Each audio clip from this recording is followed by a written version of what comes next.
किया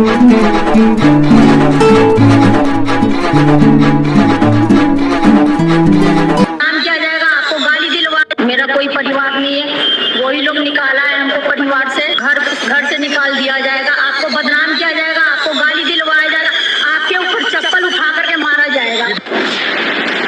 ये पीड़ा भरे शब्द उस बेटी रोहिणी आचार्य के हैं जिन्होंने अपने पिता को अपनी किडनी तक दे दी, लेकिन आज उनको आधी रात को घर छोड़कर जाना पड़ा। आम लोगों की भाषा में घर से निकाल दिया गया। आखिर ऐसा क्यों हुआ? तेजस्वी यादव की इस पूरे मामले पर चुप्पी क्यों है? इस विवाद की वजह क्या है? जो खबरें छनकर सामने आ रही हैं वो काफी हैरान कर रहे हैं। दरअसल बिहार विधानसभा चुनाव में आरजेडी को मिली करारी हार ने लालू प्रसाद यादव के परिवार को अंदर ही अंदर खोखला कर दिया है। महागठबंधन की बुरी तरह पस्त हालत के एक दिन बाद लालू की बेटी रोहिणी आचार्य ने न सिर्फ राजनीति छोड़ने का ऐलान किया बल्कि परिवार को भी त्याग देने की बात कही। इससे पहले एक पोस्ट में उन्होंने तेजस्वी यादव के करीबी सलाहकार संजय यादव और रमीज नेमत पर सीधा आरोप लगाया और लिखा कि मैं राजनीति छोड़ रही हूं और परिवार को छोड़ रही हूं। ये बात संजय यादव और रमीज ने मुझसे कहा था और सारी जिम्मेदारी मैं ले रही हूं। राजनीति और परिवार छोड़ने का ऐलान करने के बाद रोहिणी आचार्य ने अब एक बार फिर से बड़ा बयान दिया, जिसके बाद अब लालू के बड़े लाल तेज प्रताप यादव का गुस्सा भड़क उठा है। इसके साथ इन्होंने पिता लालू यादव से संकेत भी मांगे। दरअसल राजनीति और परिवार छोड़ने के ऐलान के बाद रोहिणी आचार्य पटना एयरपोर्ट पर नजर आती हैं और मीडिया से बात करते हुए बताती हैं कि मेरा कोई परिवार नहीं, मुझे चप्पलों से मारा गया, इन लोगों को हार की जिम्मेदारी नहीं लेनी है। दीदी इतना मार्मिक पोस्ट और आज इस तरह का पिताजी को छोड़ने तक की बात कर दिया। नहीं, मेरा कोई परिवार नहीं है। अब ये जाकर के आप संजय रमीज तेजस्वी यादव से पूछिए, मेरा कोई परिवार नहीं है, वही लोग निकाला है हमको परिवार से, क्योंकि रिस्पॉन्सिबिलिटी लेना नहीं है उनको। पूरा दुनिया बोल रहा है जो चाणक्य बनेगा तो चाणक्य से आप सवाल पूछिएगा। जब कार्यकर्ता चाणक्य से सवाल कर रहा है, पूरा देश दुनिया सवाल कर रहा है कि पार्टी का ये ऐसा हाल क्यों हुआ। अब जब संजय रमीज इन लोग का नाम लीजिए तो आपको घर से निकाल दिया जाएगा, आपको बदनाम किया जाएगा, आपको गाली दिलवाया जाएगा, आपके ऊपर चप्पल उठा करके मारा जाएगा। दीदी तेज प्रताप जी घर छोड़ने के बाद सुबह सुबह रोहिणी आचार्य ने एक और पोस्ट किया और लिखा कि कल एक बेटी, एक बहन, एक शादीशुदा महिला, एक माँ को जलील किया गया, गंदी गालियां दी गई, मारने के लिए चप्पल उठाया गया। मैंने अपने आत्मसम्मान से समझौता नहीं किया, सच का समर्पण नहीं किया, सिर्फ और सिर्फ इस वजह से मुझे बेइज्जती झेलनी पड़ी। कल एक बेटी मजबूरी में अपने रोते हुए माँ बाप बहनों को छोड़ आई, मुझसे मेरा मायका छुड़वाया गया, मुझे अनाथ बना दिया गया। आप सब मेरे रास्ते कभी ना चले, किसी घर में रोहिणी जैसी बेटी बहन पैदा ना हो। रोहिणी आचार्य को इस तरह दुखी देख तेज प्रताप यादव का गुस्सा भड़क उठा और उन्होंने इंस्टाग्राम पर जनशक्ति जनता दल के जरिए एक पोस्ट शेयर किया। उस पोस्ट में तेज प्रताप यादव ने लिखा कि कल की घटना ने दिल को भीतर तक झकझोर दिया है। मेरे साथ जो हुआ वो मैं सह गया, लेकिन मेरी बहन के साथ जो अपमान हुआ वो किसी भी हाल में असहनीय है। सुन लो जय चंदो, परिवार पर वार करोगे तो बिहार की जनता तुम्हें कभी माफ नहीं करेगी। इसके आगे ये भी लिखा कि जब से मेरी रोहिणी बहन के चप्पल उठाने की खबर सुनी, दिल की आहट अब अग्नि बन चुकी है। जब जनमानस की भावनाएं आहत होती हैं तो बुद्धि पर पड़ी धूल उड़ जाती है। इन चंद चेहरों ने तेजस्वी की भी बुद्धि पर पर्दा डाल दिया है। इस अन्याय का परिणाम बेहद भयावह होगा। समय का लेखा जोखा बड़ा कठोर है। इसके आगे वो लालू यादव को लेकर लिखते हैं कि मैं माननीय आरजेडी के राष्ट्रीय अध्यक्ष और मेरे पिता, मेरे राजनीतिक गुरु लालू प्रसाद जी से आग्रह करता हूँ, पिताजी एक संकेत दीजिए। आपका केवल एक इशारा और बिहार की जनता इन जयचंदों को जमीन में गाड़ देने का काम खुद कर देगी। ये लड़ाई किसी दल की नहीं, परिवार के सम्मान, बेटी की गरिमा और बिहार के स्वाभिमान की लड़ाई है। और आखिर में लिखा, तेज प्रताप, एक बेटा और भाई। अब इस पूरे मामले पर बीजेपी नेताओं की प्रतिक्रिया भी सामने आने लगी है। साथ ही विपक्षी नेताओं ने भी बड़े सवाल खड़े किए हैं। अब देखिए, वैसे इसमें बड़ा बहुत बोलना बनता नहीं है, मगर ये जरूर दिख रहा है कि जिन लोगों ने पूरे बिहार को चलाने के सपने देख रहे थे वो परिवार भी नहीं चला पा रहे। रोहिणी आचार्य ने बहुत सारी बात कल मैं सुन रहा था, बहुत ही आपत्तिजनक। सवाल पूछने पे चप्पल से पिटाई हो सकती है, सवाल पूछने पे आपको घर से बाहर निकाला जा सकता है। ये कहीं ना कहीं उस मानसिकता का परिचायक है जिस जंगल राज के लिए पूरा शासन जाना जाता था। मैं ईश्वर से प्रार्थना करता हूँ इन लोगों की अंदरूनी समस्याएं ठीक हो। कोई टिप्पणी नहीं करूंगा, क्योंकि जब एक परिवार ऐसी कठिन परिस्थितियों से गुजरता है तो वो किस मानसिक दबाव में रहता है इसका अंदाजा मुझे है, क्योंकि मैं भी इस दौर से गुजरा हूँ। हम लोगों के राजनीतिक मतभेद जरूर रहे हैं, पर मैंने हमेशा आदरणीय लालू जी के परिवार को अपना परिवार माना है। मैंने हमेशा तेजस्वी हो, तेज हो, मीसा दी हो, रोहिणी जी हो, सबको मैंने अपने भाई बहन ही माना है। ऐसे में बस मैं सिर्फ इतनी प्रार्थना करता हूँ कि जल्द से जल्द ये पारिवारिक विवाद सुलझे।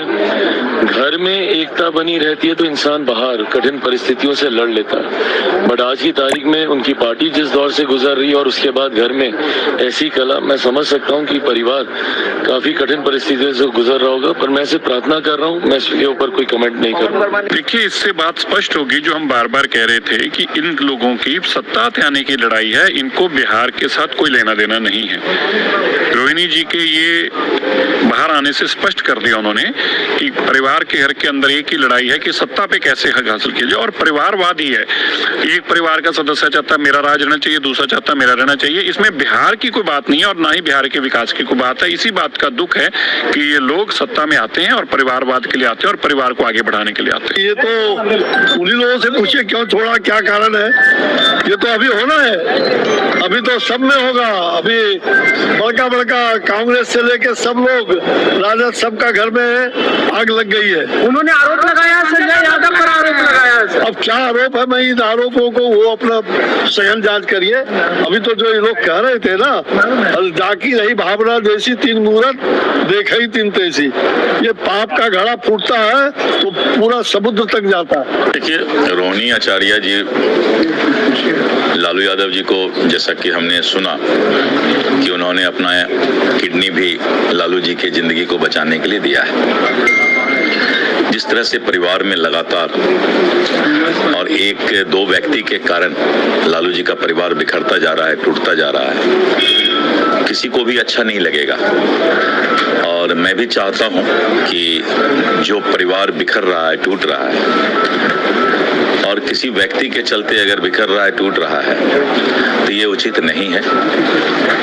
परिवार अगर अपना बेटा बेटी है, कोई भी है, तो निश्चित रूप से परिवार मिलकर रहना चाहिए, बिखरना नहीं चाहिए। देखिए, मैंने सुना नहीं और देखा है। मेरे लालू जी और राबड़ी देवी जी और उनके सारे फैमिली के हमारे पारिवारिक संबंध है। मीसा जी तो मेरे साथ सांसद भी बहुत साल रही है। हमारे पारिवारिक संबंध 30-40 साल से है, और मेरे ख्याल से किसी के परिवार में जो चीज़ होती है, सच या झूठ उन्हीं को पता होता है। लेकिन राजनीति में ऐसी चीजें कैमरा पे कहने कितनी योग्य अयोग्य, ये भारत के और भारतीय और हमारे हम सब पे जो संस्कार हुए उसमें मेरे ख्याल से ये भारतीय संस्कृति में नहीं पड़े। का जो अपमान करेगा कृष्ण का सुदर्शन चक्र चलेगा। क्या तेजस्वी ने बहन रोहिणी को मारा चप्पल? लालू की बेटी को किसने दिया गाली? संजय यादव और रमीज तेजस्वी के खास क्यों? चुनाव भी हाथ से गया और परिवार भी। लालू के घर में भूचाल आ गया है। सोचिए स्थिति कितनी बिगड़ गई है कि मीडिया के सामने चप्पल मारे जाने की बात खुद तेजस्वी की बहन कह रही हैं। लालू यादव की बेटी रोहिणी आचार्य ने शनिवार को बड़ा ऐलान किया, मैं राजनीति छोड़ रही हूँ, अपने परिवार से भी दूरी बना रही हूँ। रोहिणी ने क्या क्या कहा, चलिए आपको बताते हैं। पत्रकारों से बात करते हुए रोहिणी ने कहा, मेरा कोई परिवार नहीं है, सारे सवाल संजय यादव, रमीज और तेजस्वी यादव से पूछो। ये लोग मुझे परिवार से निकाल रहे हैं, तेजस्वी चाणक्य बन रहे हैं, तो हार की जिम्मेदारी भी लें। इतना मार्मिक पोस्टर और आज इस तरह का पिताजी को छोड़ने तक की बात कर दी आपने, क्या हुआ? नहीं, मेरा कोई परिवार नहीं है। अब ये जा करके आप संजय, रमीज, तेजस्वी यादव से पूछिए, मेरा कोई परिवार नहीं है। वही लोग निकाला है हमको परिवार से, क्योंकि रिस्पॉन्सिबिलिटी लेना नहीं है उनको। पूरा पूरा दुनिया बोल रहा है जो चाणक्य बनेगा तो चाणक्य से आप सवाल पूछिएगा। जब कार्यकर्ता चाणक्य से सवाल कर रहा है, पूरा देश दुनिया सवाल कर रहा है कि पार्टी का ये ऐसा हाल क्यों हुआ। अब जब संजय रमीज इन लोग का नाम लीजिए तो आपको घर से निकाल दिया जाएगा, आपको बदनाम किया जाएगा, आपको गाली दिलवाया जाएगा, आपके ऊपर चप्पल उठा करके मारा जाएगा। बात तो तब और बिगड़ जाती है जब रोहिणी ने चप्पल मारे जाने की बात कैमरे पे कहा। रोहिणी गुस्से में बोली, संजय और रमीज का नाम लो तो घर से निकाल देंगे, चप्पल मारेंगे, बदनाम करेंगे। अब सवाल उठता है कि कौन है संजय रमीज जिसको आरजेडी चाणक्य कहती है और तेज प्रताप यादव जयचंद। और सबसे बड़ी बात कि जैसा कि रोहिणी आचार्य कह रही हैं, गाली और चप्पल की बात, तो कौन है जो घर से निकाल रहा है और क्या सच में किसी ने चप्पल से मारा और गाली भी दी? आपको बदनाम किया जाएगा, आपको गाली दिलवाया जाएगा, आपके ऊपर चप्पल उठा करके मारा जाएगा। इन सभी चीजों को लेकर कमेंट में जवाब जरूर दें और ये भी बताएं कि रोहिणी सच बोल रही है कि झूठ। दूसरी तरफ तेज प्रताप यादव पूरे तरीके से आग बबूला हो गए हैं और इमोशनल भी। पहले उन्होंने चुनाव हारने के बाद अपना आवाज त्याग दिया, इस दौरान वो बहुत भावुक दिखे, फिर बहन का दर्द देख नहीं पाए, उनसे रहा नहीं गया और उन्होंने साफ कह दिया कि मेरी बहन का जो अपमान करेगा उस पर कृष्ण का सुदर्शन चक्र चलेगा। हालांकि तेज प्रताप ने जो भी कहा ये बयान पुराना है। चाहिए एक महिला होने के नाते, एक माँ होने के नाते, एक बहन होने के नाते जो वो सराहनीय काम उन्होंने किया है, शायद कोई बेटी या कोई माँ कर सकती। तो ये हमारे लिए और सभी महिलाओं के लिए ये पूरे तरीके से ये पूजनीय है और सदैव इनका चर्चा किया जाएगा जब तक इतिहास रहेगा। इतिहास के पन्नों में इनका नाम रहेगा सुनहरे अक्षर से। हमारी बहन का, उन्हें भी अपमानित किया जा रहा है। हमारी बहन का जो अपमान करेगा कृष्ण का सुदर्शन चक्र चलेगा। सवाल ये भी है कि कौन है संजय यादव। तो बता दूं कि संजय यादव लालू के पुराने साथी, पार्टी के अंदर सब संभालते हैं, ऊपर से तेजस्वी पर पूरा भरोसा करते हैं, अपने भाई बहन से भी ज्यादा। दूसरी ओर रमीज, आखिर कौन है रमीज? मैं बता दूं कि तेजस्वी के खास माने जाते हैं रमीज, युवा नेता है, युवाओं में अच्छी पकड़ है। अब आते हैं रोहिणी के आरोप पे। रोहिणी ने जैसा कि पहले भी कहा था और अब भी कह रही हैं, इन दोनों ने मुझे टिकट नहीं दिलवाया, अब परिवार से भी निकलवा रहे हैं। नतीजा ये हुआ कि गठबंधन को केवल 35 सीटें मिली। नीतीश मोदी की जोड़ी ने 202 सीटें जीती। दरअसल रोहिणी सारण से टिकट मांग रही थी, तेजस्वी ने टिकट नहीं दिया। तेज प्रताप पहले से नाराज हैं, मीसा भी चुप हैं, तेजस्वी अकेले लड़ रहे हैं और अब बहन ने कैमरे के सामने फजीहत कर दिया।